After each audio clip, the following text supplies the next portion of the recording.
15 €, pas plus. Oui. C'est fou, hein.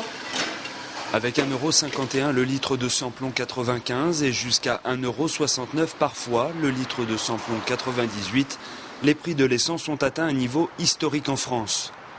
Pour les consommateurs, cette nouvelle augmentation commence à peser lourd dans le budget mensuel. On a besoin du véhicule pour aller travailler, donc forcément le prix de l'essence augmenté, on a beaucoup moins de pouvoir d'achat aussi. Hein. Ma voiture, c'est mon outil de travail. Moi, je suis aide à domicile, donc je m'en sers tous les jours. De plus, mes frais sont très peu remboursés.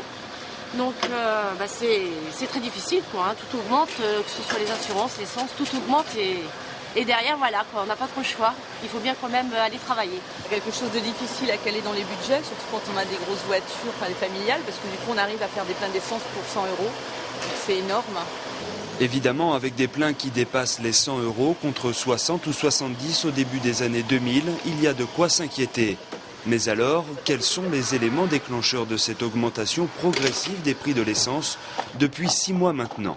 Par rapport au conflit qui se passe dans les pays où se trouve le pétrole, mais à savoir si c'est vraiment la bonne excuse. L'euro fonctionne très mal en ce moment. Je pense que ça vient un peu de ça. Effectivement, la baisse de l'euro par rapport au dollar est la principale cause de cette inflation des prix, le baril de pétrole étant vendu en dollars. La deuxième raison est structurelle. La demande mondiale est en très nette progression, surtout en Chine et en Inde. Dans le même temps, les réserves, elles, s'amenuisent. Enfin, les tensions actuelles au sein des pays producteurs et les différentes crises ne font qu'aggraver cette situation. Pour moi, la raison principale, c'est l'euro. Plus que l'euro est bas, plus que le carburant est cher. Les clients, de toute façon, ils font attention. Maintenant, on est rendu à la station-service. Les gens prennent 5 €, 10 €. C'est courant. Ils vont peut-être passer tous les jours, mais ils vont mettre des petites sommes. Et ce que je me suis rendu compte, c'est que les clients, quand même, beaucoup de gens vont travailler et font du covoiturage. L'augmentation des prix de l'essence a une incidence directe sur la consommation des Français.